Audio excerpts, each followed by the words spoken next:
Hello and welcome back to the Project Management PrepCast, where we infuse your brain with project management concepts. I'm your instructor, Cornelius Fichtner. In this lesson on vendor management techniques, we provide you with a background in vendor management and clarify some key concepts and definitions. We discuss the role of the vendor management office. We then examine some vendor management strategies. These are high-level, overarching plans or directions which help drive how we can go about utilizing specific vendor management techniques. And finally, we go down a more tactical road and cover a few helpful tips. Through this lesson, we would like to provide you with a deeper appreciation for vendor management and give you a fresh perspective on how to approach managing vendors on your projects. The main concept of this lesson is to help you understand the purpose of vendor management. The technology research and advisory company Gartner describes that the purpose of vendor management is to gain increased value from your vendors throughout the lifecycle of the deal. So it is a discipline that enables organizations to control costs, to drive service excellence, and to mitigate risks. Vendor management best practices provide valuable help not to just your organization's projects, but to operations as well. Mature and effective vendor management assesses strategic and operational vendors. The processes look to see if the vendor mix is providing the right value for the organization. Vendor management can be structured into 4 quadrants. In the first quadrant, the organization establishes the discipline. This is where it defines the roles and staffs the vendor management positions. Someone in the organization needs to document the processes and approaches to governance. Next is to acquire and divest vendors. Prospective new vendors are evaluated for their fit and potential. There may also be the need to divest or disengage with vendors that are not delivering ongoing value. Their product may have become obsolete, for example. Once new vendors are engaged, the vendor management team may directly manage vendor outcomes. This is done by building and maintaining relationships. The team aids in constructing contracts that include the appropriate performance measures and risk mitigation provisions. Current vendor performance and risk are monitored in this step. This helps strategic or prioritized initiatives to deliver value and the intended outcomes. The vendor management team also measures and reports performance metrics in scorecards and dashboards. These reports are for the benefit of executives and project teams so that they can maintain relationships with their respective vendor counterparts. The overarching structure is one of continuous feedback. The results of the measurements, assessments, and other monitoring and controlling activities drive improvement. Improvement happens by building organizational knowledge, acquiring new vendors, divesting existing vendors, mitigating risks, and managing overall performance. And from all of this, you will have realized that, as a project manager, you are not the only one who is involved in vendor management. Nevertheless, I'm going to put projects at the center, since this is our focus as project managers. Of course, we need to include vendors. A project may require many different vendors depending on what kind of project or industry you are working in. The business unit is next, depending on your organizational structure. Business units such as IT, HR, finance, operations, and so on may play a larger role in vendor management. The Vendor Management Office, or VMO, is a centralized function that oversees vendor relationships. Typically, they help coordinate between the vendor and internal parties within the organization. To manage vendors, the contracts team or legal department gets involved to handle contract management. Organizations may have contract administration as a function separate from legal. If so, that group will administer the contract to ensure that both parties meet their contractual obligations. And lastly, we have the procurement department. Larger projects may have their own person dedicated to purchasing. In some organizations, purchasing may be responsible for buying supplies for the entire organization. Please note that not all organizations would have a dedicated contracts manager, legal team, or vendor managers. In those cases, the project manager, project team, or procurement play these important support roles. But you can get a lot of support if your organization has indeed a vendor management office or similar unit with an oversight role on vendor management across the organization. That team may be a separate organization, part of procurement or part of the PMO. They fulfill many of the activities that you learned about in the vendor management quadrants just a moment ago. A VMO establishes a vendor management strategy and vision. It also manages governance, templates, standards, and processes. They determine organizational level vendor policy. They define vendor categorization, which determine policies specific to each vendor type, as well as assign vendors into these specific categories. They may assist in vendor selection and play a role in contract coordination and negotiation. The VMO is usually charged with evaluating the short and long-term financial, operational, and compliance risk across the vendor portfolio. They also assess vendor performance. The team may play a significant role in service level management as well, and they also keep abreast of vendor costs. The VMO is also responsible for creating key vendor relationships and developing relationships with the procuring entities. The procuring entities, that's your project team. They manage vendor relationships that cross projects, programs, and possibly even families of organizations. More and more organizations are forming dedicated VMOs. These teams serve highly complex and technical functions such as research and development, engineering, IT, even finance, human resources, and infrastructure or facility operations. With that increased appreciation of vendor management and its value to you and your organization, we now zoom in on its importance. Vendor management enables the organization to control costs, not just for your project, but the total cost of ownership for all engagements with that particular vendor. Quite a few project managers focus on cutting costs during the project. Unfortunately, this type of cost saving often comes at the expense of greater running costs. It can impact long-term relationships. Vendor management helps consider the total cost of ownership for different vendors or the same vendor over different contracts. Vendor management can also drive service excellence. Performance is monitored throughout the project to make sure the supplier is providing what was agreed to. You want to be able to reduce the probability of occurrence or impact of a vendor-related risk. A vendor management office helps you select vendors with a good track record for on-time delivery. You can then mitigate risk by requiring vendors to report on progress and allowing you to inspect their work. This can help you catch errors early on to limit any impact on the schedule from repairing defects or making corrections.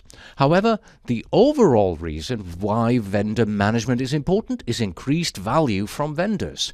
This is the outcome of ensuring that you get the level of quality that you pay for. You can also gain increased value when you can exploit or enhance opportunities that may arise from managing vendors well.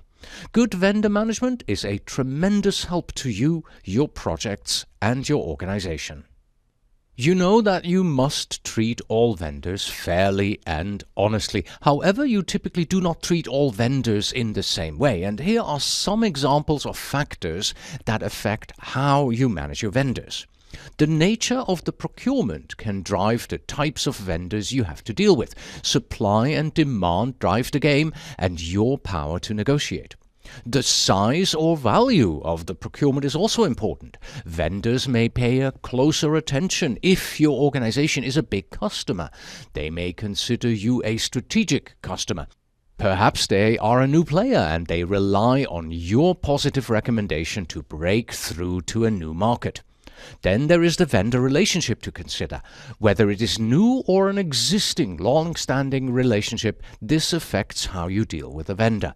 We should consider the relative power in the relationship as well. In some cases, even if you are the buyer, it is possible for the vendor to dominate in the procurement situation. And finally, don't forget the vendor's past performance. Pay close attention to both their strengths and weaknesses to understand how to best manage a vendor. You should consider all these and other factors when you decide what vendor management technique to use and how to apply them. We've already seen that vendors vary in terms of their value and importance, as well as the risk and impact that they have on the organization and its project. So it's helpful to categorize vendors, and here are 4 ways to do that. Commodity vendors compete on price. They may supply construction laborers, construction materials, building materials, office supplies, and so on. Moving up in risk and impact, and also in value and importance, you have operational vendors. They provide skilled resources such as testing teams, specialist engineers, or products that require some know-how, such as an enterprise software. These vendors compete not just on cost, but also on capabilities and quality. In other words, they compete on overall value. Tactical vendors provide value as well, but present a bit more risk. These vendors provide procurements that are not as straightforward as a commodity. For example, they may implement customized software, set up a new facility, or organize a highly publicized event. Finally, at the top right corner of this matrix, we have strategic vendors. This group provides the highest value, but has the highest risk and impact. Now, it's important to note that a vendor that offers multiple services may be considered by some parts of your buying organization as strategic, but by others as a tactical or operational vendor. This categorization can be very dynamic. A vendor can move from one area to another depending on their performance and the overall vendor strategy. It's also important to note that strategic vendors are often referred to as partners. They would be covered by long-term contracts and master service agreements from 3, 5, even 10 years in duration. As part of this strategic relationship, these vendors are part of a pre-qualified sellers list and are the default sellers for particular products or services. They may also have streamlined procurement documents and procedures for awarding the procurement. As part of this long-term agreement, these vendors may even have guaranteed contracts for certain types of work. A vendor management office would logically focus on strategic vendors as well as high-risk and impact vendors. They may also focus on some tactical and operational suppliers depending on their value, risk, and potential to become strategic vendors. Vendor management guides and enables the 3 procurement processes of plan procurements, conduct procurements, and control procurements. We want to see how this is done, starting with the plan procurement management process. In this process, you decide and document the procurement approach, whether the project would be make versus buy. You also identify prospective vendors, those qualified to provide the items you need. In this process, vendor management may aid projects in consolidating and documenting procurement requirements. They may even aggregate the procurement needs for a vendor across the entire organization. When requirements are consolidated, the organization can negotiate for better terms. The vendor management team can also find potential vendors for you. They may maintain a list of pre-qualified sellers. They may even have some vendor-specific templates and processes to streamline procurement. The project lifecycle may just be a subset of the overall vendor lifecycle. Here, the procurements for your project are just a single component of the overall vendor relationship. So the overall vendor management strategy and existing agreements affect the planned procurement management process. The second process in this knowledge area is conduct procurements. It is the process of obtaining seller responses to your procurement documents, selecting the best fit seller, and awarding the procurement contracts. Vendor management fits in here, of course. If you are considering a vendor who has not worked with you or your organization before, then you need to establish a new vendor relationship. Alternatively, if it is an existing relationship, you need to continue to work and manage the relationship. In both cases, you negotiate with the vendor and agree on contract terms. These terms represent the most critical expectations against which you are managing this vendor. The terms are likely to cover things like price, quality, delivery dates, and so on. The vendor management team can guide contract managers and administrators, especially if there is a broader master service agreement that the procurement contract has to abide to. Complex agreements may run into hundreds of pages. And then lastly, we have control procurements. This is the process of managing the specific project procurement relationship, monitoring contract performance, and making changes and corrections as appropriate. Control procurements also includes the aspects of closing the procurement that relates to evaluating completed deliverables and comparing them to the contract. This entire process benefits greatly from vendor management techniques. Part of vendor management is about monitoring and controlling to assess and improve. Vendor management helps manage relationships across vendors throughout the lifecycle deal. This extends to monitoring vendor performance across all deals. The vendor management team also aids contract management resources, the procurement team and the project team to negotiate procurement contract changes. Last but not least, the vendor management team may provide feedback to vendors and the project team about how to best maintain a productive, mutually beneficial relationship. Vendor managers may provide key lessons throughout, so they would be valuable participants in closing a project where there has been significant procurement activity. Behind the techniques and tactics that you employ when dealing with vendors, you should have a strategy. In the book Purchasing Chessboard, Christian Schuh and his co-authors argue that procurement techniques all stem from 4 basic categories. Let me share them with you. First, we have leverage competition among suppliers. Simply put, this is where you pit vendors against each other and let the best vendor win. Usually this strategy is related to price in high demand, low supply markets. Second, manage spend. In low demand, low supply markets such as office supplies or in maintenance, you aim to reduce your cost. Then third is seek joint advantage with supplier.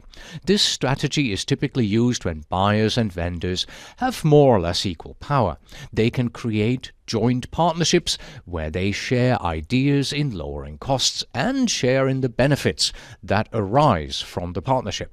Fourth and finally, there is the strategy to change the nature of the demand. In a low-demand, high-supply market, vendors often entrench themselves with specialized knowledge or skills or patented technology.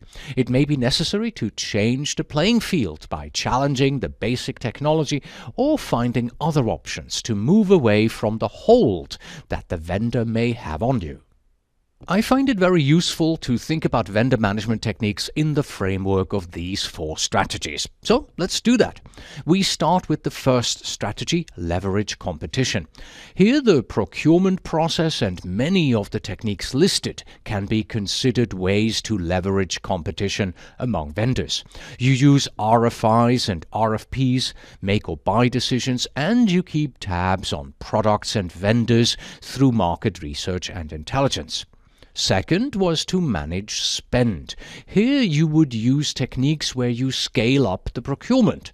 If you know of others in your organization who are procuring the same item or service, you may be able to gain more buying power for a volume discount or other favorable terms if you band together. Usually it is part of the role of the VMO to coordinate arrangements like this.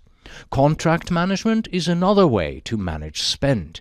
As an organization, by executing and monitoring your contract relationships more closely, you can optimize them and make them more visible. On a project, you as the project manager can see how your project's procurement relationship fits into the overall vendor relationship.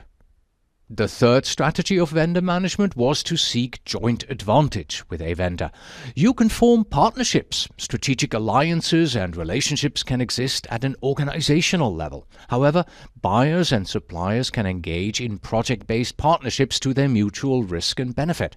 A good example of this is a joint project by a German software giant and an American consumer goods company to develop a supply chain planning system.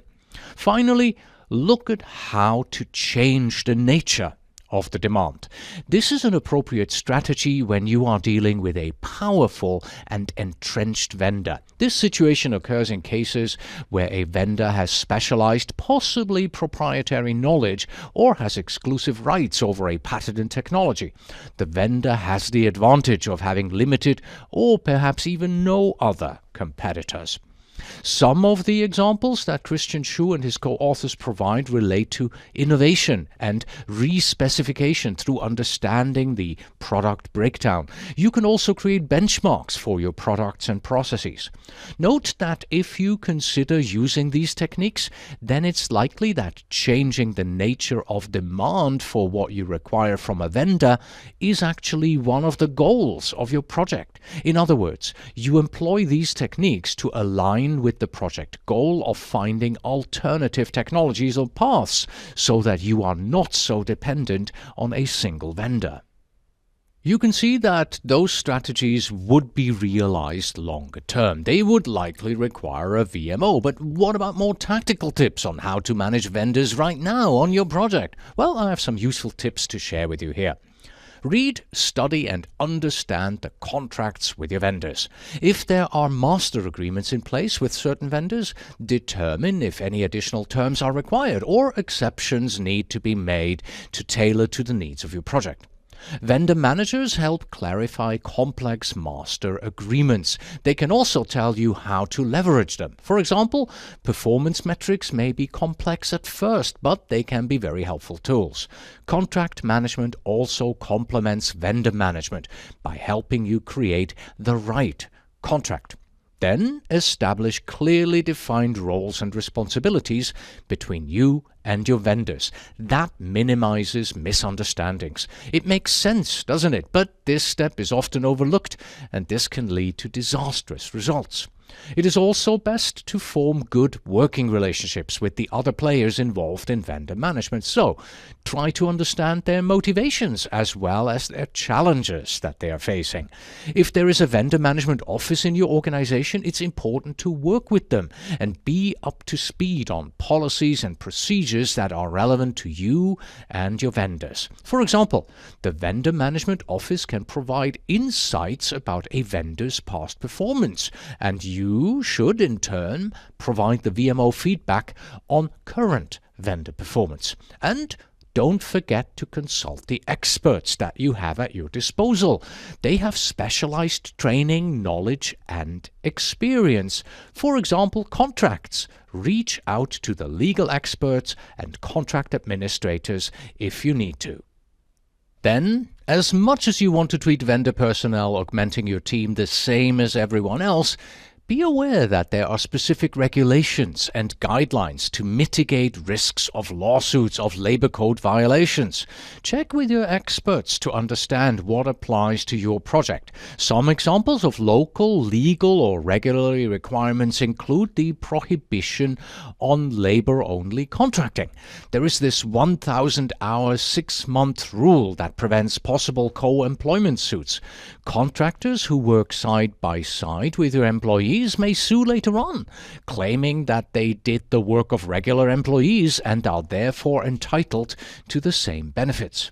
You may need professional and general liability insurance. This protects the buyer from possible lawsuits arising from vendor negligence. By offering incentives to your vendors, they are more likely to accept penalties. Contractual incentives and penalties help drive better vendor performance. They give your vendor some skin in the game so they can be more committed to achieving project objectives. Incentives and penalties, however, should be realistic. Stretching is fine, but they must be achievable. On the other hand, do not threaten your vendors with penalties, bad ratings, or escalation. Treat them respectfully as professionals. As the Russian saying goes, trust but verify.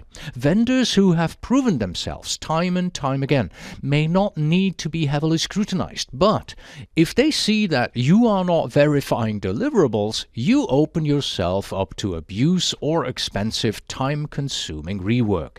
Vendors have their own interests. The more aligned these interests are with your project objectives, the more value you are likely to get, and ultimately, the more satisfied a customer you will be. Allow me to distill the essence of this lesson on vendor management into some takeaways. Vendor management enables organizations to drive vendors to provide service excellence and mitigate risks. The focus is on getting the most value throughout the vendor relationship and the life cycle of the deal. Just as in projects and other matters, the more complex and critical the vendor, the more vendor management effort is required. The procurement team covers all of these. They play a lot of important vendor management roles in the absence of a vendor management office. Contract management personnel also complements vendor management by helping you create the right contract in the first place. You, as the project manager, do not need to be an expert in all of this, but you need to understand vendor management, its strategies, techniques, and how it fits in with project procurement management. I hope our tips and takeaways help you manage and get the most out of your vendors. Until next time.